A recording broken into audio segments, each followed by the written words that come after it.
다 여기 합격하실 분들만 여기 나와 계시는 거예요?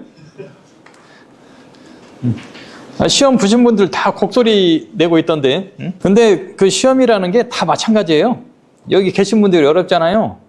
그럼 다른 분들도 다 어려워요. 그건 다 동일한 거고, 어려운 것 중에서도 본인이 알고 있는 걸 얼마나 잘 쓰느냐, 이거에 따라서도 결정이 되는 거거든요. 그래서 알고 있는 걸 많이 만들어 놓을수록 유리한 거고, 처음 보는 문제들은 누구나 다 어려워요. 근데 처음 보는 문제 중에 좀 시사성 있는 문제를 본인이 좀 준비를 했었다 하는 분들이 있으면 이제 굉장히 유리한 시험이 되는 거죠. 그래서 본인한테만 어려운 건 아니니까 그렇게 보시고, 이번 시험 이렇게 합격하기 힘들 것 같다고 생각이 되시면 바로 5월달 시험 준비하셔야죠. 올해 5월, 8월 다 시험이 있잖아요. 뭐 이번 시험만 있는 게 아니니까 그걸 어떻게 준비를 할 건가. 본인이 준비를 해온 것에 대해서 내가 어떤 게 부족한지. 근데 이번 시험 같이 뭐 형식 승인, 성능 인증 여기까지는 안 가셨으면 해요. 이건 한도 끝도 없거든요. 자료가 워낙에 방대한데 그걸 어떻게 다 보겠어요. 그래서 기존에 보고 있는 그런 내용들을 더 좀 보완하시고, 그 다음에 유도 문제나 계산 문제도 너무 어려운 것까지 가려면은 또 시간이 많이 걸리니까. 근데 유도 문제는 다 하셔야 돼요. 유도 문제. 항상 유도 문제는 한 20개에서 30개 정도밖에 안 되거든요. 소방에서 주로 자주 나오는 것들이. 그런 것들은 놓치지 말고 해야 되죠. 그래서 이제 그런 것은 꾸준히 해 주시고, 그렇게 했을 때 본인한테 맞는 문제가 나왔을 때 딱 넘어갈 수 있는 그런 기회가 생기는 거죠. 이번 시험 이제 3교시도 크게 볼 건 없어요. 간단하게 한번 보도록 하죠. 3교시 첫 번째 문제가 오일러 운동 방정식과 베르노이 방정식 유도. 근데 여기에는 약간의 좀 문제가 있어요. 여기 보시면 우리가 코사인 세타가 ds분의 dg 조건이 이렇게 되어 있고, 그림에는 어떻게 나와 있어요? 그림에 이게 ds dg인데 세타는 여기죠. 그럼 얘는 사인 세타로 가야 되잖아. 어떤 게 맞는 거예요? 얘 코사인 세타라고 해놓고 세타는 사인 세타라고. 이제 이런 부분을 가지고 밑에 있는 것은 dw 사인 세타, 중력에 대한 힘을 적용할 때 dw 사인 세타를 적용할 수 있게 이렇게 만들어 놓은 거고, 위에 있는 코사인 세타는 ds분의 dg 해가지고 만들어 놓은 부분인데, 여기 풀이는 코사인 세타로 정리를 했어요. 그래서 사인 세타로 해도 큰 문제될 건 없는데, 혹시 이런 부분 때문에 뭐 문제 오류가 발생해서 채점을 할 때 이런 부분이 감안을 해서 답을 주어질 수도 있어요. 예전에 그 문제 오류가 있으면 계산 문제를 다 맞게 해주는 그런 경우도 있고 하니까, 혹시 이 문제를 손대신 분들은 이 문제 내가 너무 심하게 잘못 쓰지 않은 한은 뭔가 또 좋은 점수로 이렇게 답이 올 수 있으니까 너무 실망하지 마시고 보시면 될 것 같아요. 이건 제가 한 10여 년 전에 준비할 때 한번 나왔던 유도 문제였는데, 오일러에서 베르노이까지 정리하는 거. 이제 이 내용을 보면 오일러 운동 방정식의 유선상의 물체 입자, 외쪽에 있는 게 유선 표시가 되어 있잖아요. 만약에 이런 유선상의 흐름이 있을 때 이 한 부분을 확대한 게 지금 이 그림이 되겠죠. 그다음에 여기 W, 그다음에 이 각도, 이 세타의 각도를 적용해서 유선상 물체 입자에 작용하는 힘을 해석한 그런 방정식이다. 예, 이렇게 보시면 될 것 같아요. 그래서 2번에 보면은 뉴턴의 운동 법칙, 여기에 힘의 합, 시그마 F, 이거는 MA. 그래서 이 F 값과 MA 값을 각각 구해서 적용해서 풀어주면 이제 이 답이 만들어지는 거죠. 그래서 그 압력에 의한 힘, 그 다음에 중력에 의한 힘, 그 다음에 MA, 이 관련된 각각의 성분의 힘 성분을 다 이렇게 표현을 해놓은 거예요. 밑에 있는 그 풀이들이.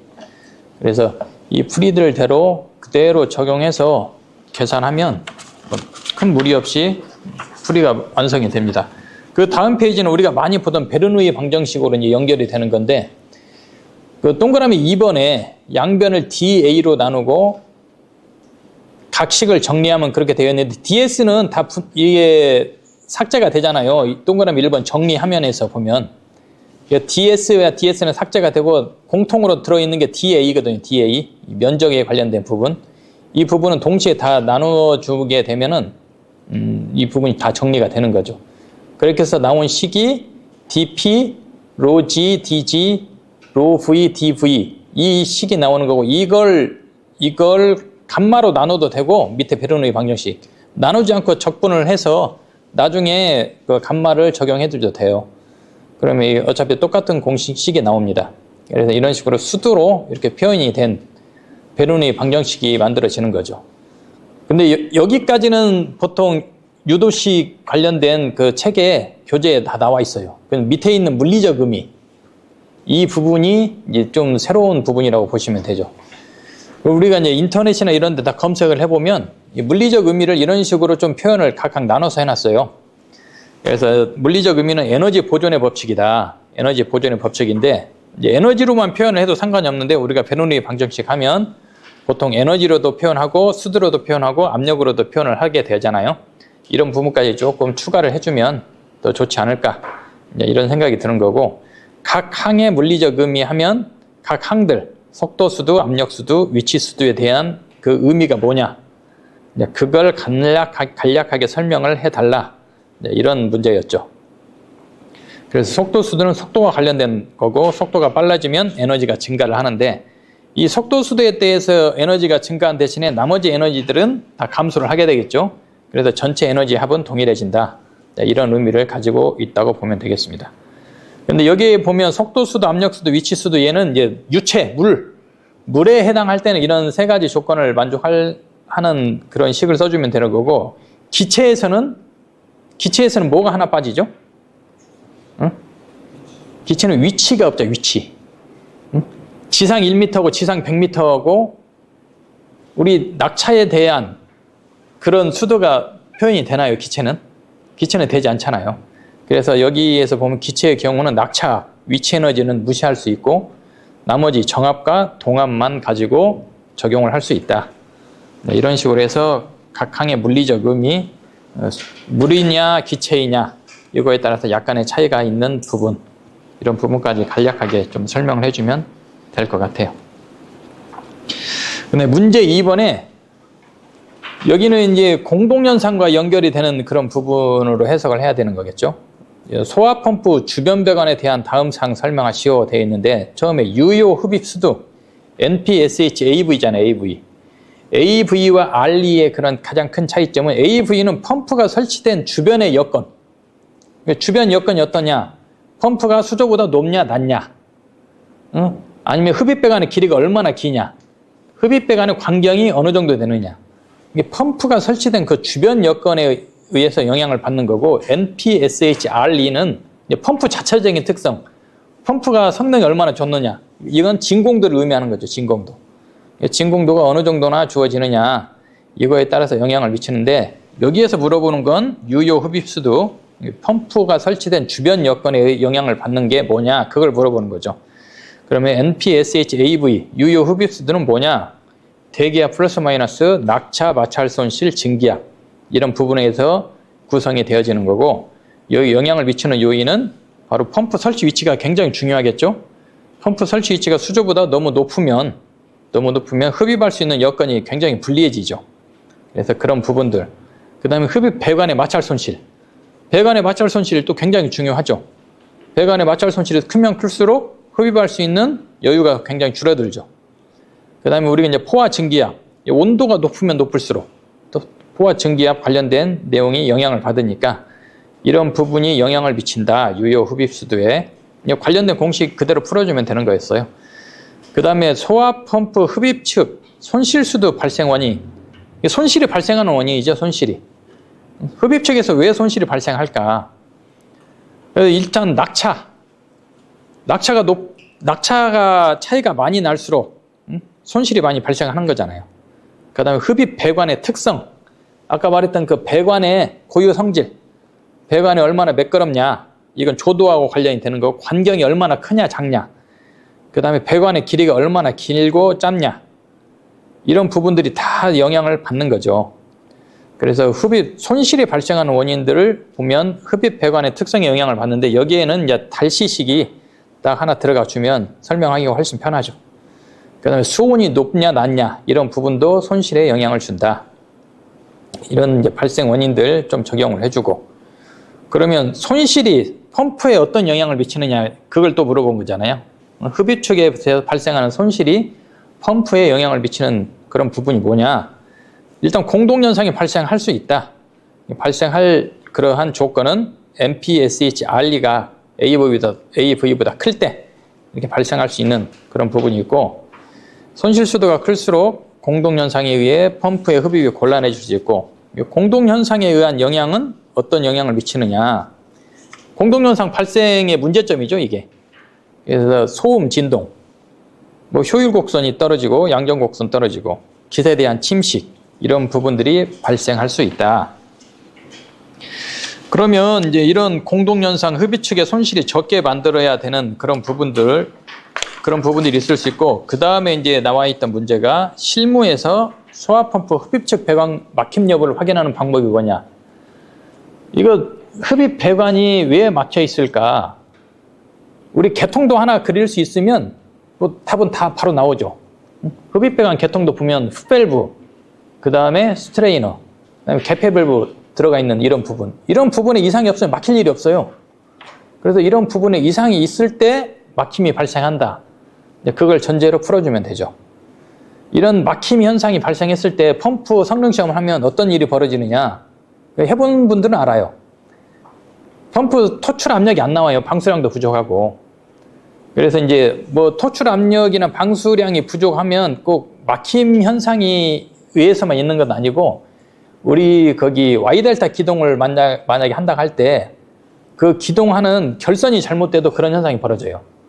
근데 여기서는 결선이 잘못됐다는 걸 물어보는 게 아니고 배관의 막힘을 물어봤기 때문에 배관의 막힘 부분이 영향을 받는 그런 부분에 대한 설명을 해주면 되죠. 개폐 밸브 막히면 흡입이 안 되죠. 또 조금만 열려 있어도 흡입이 잘 안 되죠. 그런 부분들. 그 다음에 스트레이너 막혀 있으면, 이물질이 많이 끼어갖고 막혀 있으면 또 흡입이 안 되잖아요. 풋밸브도 마찬가지. 풋밸브도 흡입이 안 되게 거름망에 이물질이 많이 끼어 있으면 또 흡입이 안 되거든요. 이런 부분들이 배관 막힘에 영향을 주는 요소들이다. 그래서 그 실무에서 적용할 수 있는 이런 방법들, 그런 방법들이 간단하게 이제 질문이 됐던 거죠. 그래서 이제 다음 번호 보면, 이건 이 정도 문제는 그냥 이 정도 답을 쓴다면 10점짜리로도 충분한데 이게 25점짜리로 나왔어요. 25점짜리로. 이온물의 지정수량.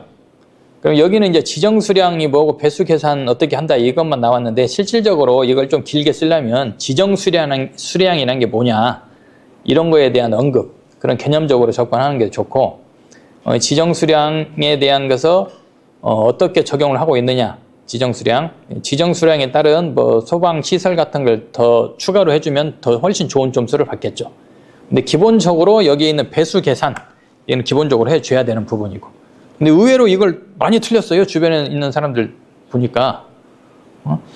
그래서 좀 아깝죠. 이런 문제 굉장히, 우리 여기 이온물 지정수량만 알고 있어도 풀 수 있는 문제잖아요. 근데 이런 문제를 딱 틀린다고 하면 굉장히 좀 아까운 문제죠. 이렇게 간단하게 나온 문제가 그렇게 흔하지 않거든요. 그래서 얘는 이제 그런 식으로 배수 계산은 이런 식으로 적용을 하고 있다. 이렇게 보시면 될 것 같아요. 그 다음에 4번에 가스계 소화 설비 설계 프로그램. 이게 한 2회 전에 나오지 않았나요? 33회인가 33회 정도에 나왔던 것 같은데. 그래서 저도 33회에 나왔었어요. 그래서 저도 이거 강조를 많이 안 했죠. 수업 시간에도. 얼마 전에 나온 거니까. 한동안 안 나올 것이다 하고 강조를 많이 안 했었던 부분인데, 이번에 이렇게 또 나오게 됐네요. 뭐 성능 인증 제품 검사 기술 기준 이런 부분이 워낙에 많이 나왔었는데, 그 중에 한 가지, 이건 자주 나오는 문제 중에 한 가지인데, 두 회 전에 나왔던 문제가 이렇게 또 바로 연결해서 나오니까 이 부분은 이제 이걸 준비를 꾸준히 해 오셨던 분들한테는 참 좋은 문제일 수도 있는데 이거 한번 나왔으니까 한동안 안 나올 것이다 하고 제꼈던 분들한테는 굉장히 아쉬운 문제가 되겠죠. 그래서 이 문제는 가스계 소화설비 적용할 때 굉장히 자주 나오는 문제 중에 하나예요. 그래서 또 이제는 또 한동안 안 나오겠죠, 진짜. 또 나올까요, 여기? 2번 연타로 나온 거하고 똑같은데 좀 한동안 안 나올 걸로 보고 5번 문제 가시죠. 5번 NFPA 준비작동식 스프링클러. 인터록 시스템은 1년에 한 번씩은 나오는 것 같아요. 인터록 NFPA 준비작동식 인터록. 이번에는 이렇게 인터록 시스템 싱글, 더블, 난 인터록 이렇게 해서 설비의 형식, 그 다음에 그 설비의 사이즈, 설치 가능한 스프링클러 헤드의 종류, 상향식, 건식, 하향식이나 측벽은 따로 어떠한 그 기준을 만족했을 때, 조건을 만족했을 때 사용할 수 있는 그런 부분들이 있어요. 그래서 이제 이런 부분을 설치 가능한 스프링클러 헤드의 종류에서 사람들이 좀 많이 헤매지 않았을까 하는 생각도 드는데, 간단하게 쓰면 한 페이지 정도밖에 안 되니까 조금 더 추가로 적용을 할 것 같으면 국내 준비작동식은 어떻게 적용을 하고 있느냐, 그 다음에 국내와 NFPA 같은 경우는 어떠한 차이점이 있느냐, 이렇게 해서 마무리를 하면 이 부분이 추가로 그래도 2, 3점은 더 주지 않겠어요. 여기까지 마무리를 했다고 치면. 그래서 이제 그런 식으로 너무 답안이 짧은 것 같다 싶으면 이런 국내 기존과 비교하는 이런 부분도 굉장히 좀 좋은 답안 작성 방법이 되겠습니다. 이제 준비작동식은 지금 그런 부분이 그 소방청 자료를 보면 준비작동식 같은 경우는 송수구를 그 유수검지장치 2차 측에 연결을 하도록 하자. 이런 내용의 그런 자료들이 요즘 많이 나오고 있어요. 그래서 준비작동에 관련된 내용은 준비를 하시려면은 앞으로는 그런 송수구를 유수검지장치 2차 측에 연결하는 그런 방안에 대해서 좀 준비를 할 필요가 있다고 봐요. 근데 이제 그 NFPA 같은 경우는 준비작동식 같은 경우 그 유수검지장 2차 측에 송수구를 연결하라고는 되어 있는데 그 방호구역이 하나일 경우에는 그렇게 연결을 하라고 하는데 2개 이상일 경우에는 고려를 해야 될 부분이 있어요. 그래서 그런 부분에 대해서 어떻게 고민을 해야 되느냐면은 이게 준비작동 밸브를 우리가 설치를 했잖아요. 송수구를 이렇게 연결을 하는데 2차 측에 연결을 했어요. 1차 측에 연결했을 때 문제점이 있으니까 2차 측에 연결을 하라고 했겠죠. 왜 2차 측에 연결을 했느냐, 그걸 먼저 찾아야 되겠죠. 보통 1차 측에 이렇게 연결을 해서 쓰는데 2차 측에 연결을 해야 되는 이유가 있을 거 아니에요. 그 이유가 뭔가? 준비작동 밸브가 오동작 아니면 동작을 안 했을 때 물을 공급할 수 있는 방법이 없다. 그래도 오동작하는 사례가 뭐냐, 이런 부분들이 필요할 것이고, 근데 2차 측에 연결하면 다 좋은가? 얘는 문제점이 없나 이거죠. 하나일 때는 굉장히 좋죠. 근데 이게 만약에 한 10개 된다고 봐요. 10개. 10개 되면 송수구를 어떻게 연결을 해야 돼요? 10개를 만들어줘야 돼요? 아니면 하나를 만들어서 2차 측을 다 이렇게 연결해야 돼요? 2차 측 연결하는 방법에 대해서 고민을 해봐야 된다는 거죠. 자, 다수의 방호구역이 있을 때 2차를 하나로 송수구로 했어. 그러면 여기서 송수구에서 물을 공급할 때 2차 측의 배관에 물이 다 채워져야 화재가 발생한 구역에 방수량이 나올 거 아니에요. 그럼 2차 측 물을 채우려면 시간이 얼마나 많이 걸리겠어요. 물도 많이 들어가고. 그러면 다수의 구역을 하나로 연결하면 이런 문제점이 있는데, 그럼 1대1로 연결했다고 쳐. 1대1로. 이걸 다 하나씩 연결했어요. 하나씩. 송수구를 다 하나씩 연결해가지고 적용한다면, 자, 송수구가 방어구역이 뭐 한 개 층이 10개라면 지하 한 4, 5층 돼. 그러면 한 30개, 40개 될 거 아니에요. 송수구가. 그럼 어떤 송수구에 물을 넣어야 돼요? 그걸 알 수 있는 방법을 또 찾아야 될 거 아니에요. 그래서 이제 그런 부분들에 대한 고민, 이런 부분들이 좀 필요하다는 거죠. 준비작동식은 앞으로 그쪽으로도 문제가 나올 가능성이 있어요. 그래서 우리 인터럴 시스템뿐만 아니고 송수구를 2차 측에 연결했을 때 장단점이 뭐냐, 보완할 사항이 뭐냐, 이런 부분에 대한 고민도 필요하다, 이렇게 보시면 될 것 같아요. 그 다음에 항공기 사고 관련된 화재의 위험성.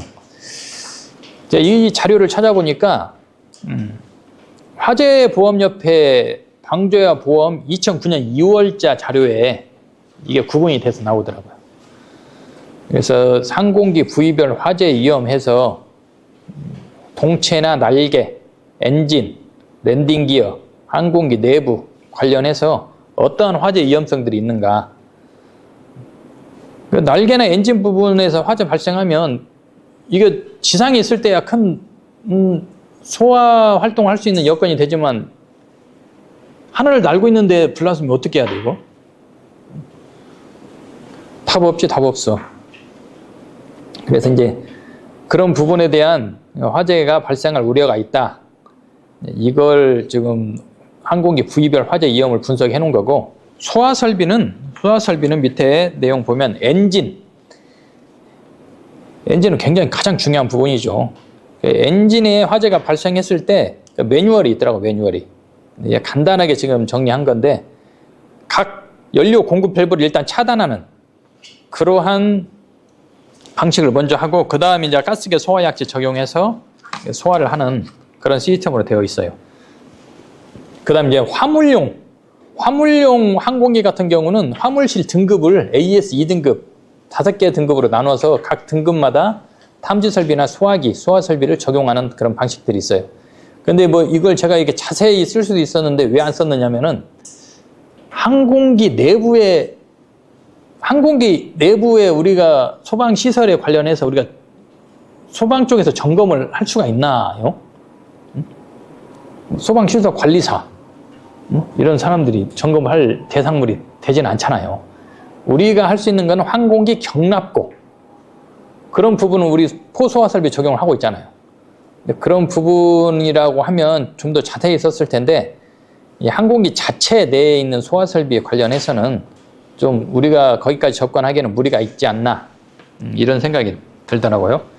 그래서 화물실에 관련된 이런 내용도 있고, 랜딩 기어나 뭐 화장실 연기 감지기, 또 화장실에 열 감지기도 설치하는 부분도 있다고 하는데, 기본적으로 연기 감지기 설치되고, 그 다음에 CO2나 질소, 가압한 물이 스프링클러 통해 방출되는 그런 시스템도 적용이 되고 있더라. 그 다음에 기내 승객들이 있는 객실 있잖아요. 여기에는 보통 소화기, 자탐이나 이제 소화기 이 위주로 가고 있더라. 근데 우리가 이제 많이 봤던 그 소화약제 CDC, 트윈 에이전트 시스템이라고 하죠.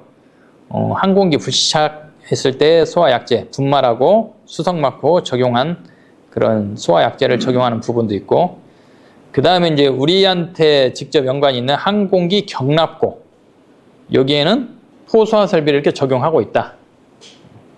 이 정도 선에서 이렇게 답안이 작성이 됐어요. 그래서 3교시 같은 경우 보면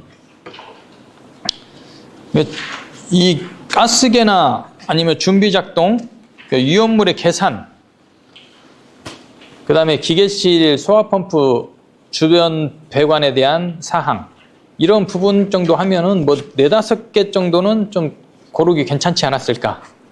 그래서 2, 3교시는 보통 평이하게 쓸 수 있는 게 많았다고 이런 평들을 많이 하더라고요.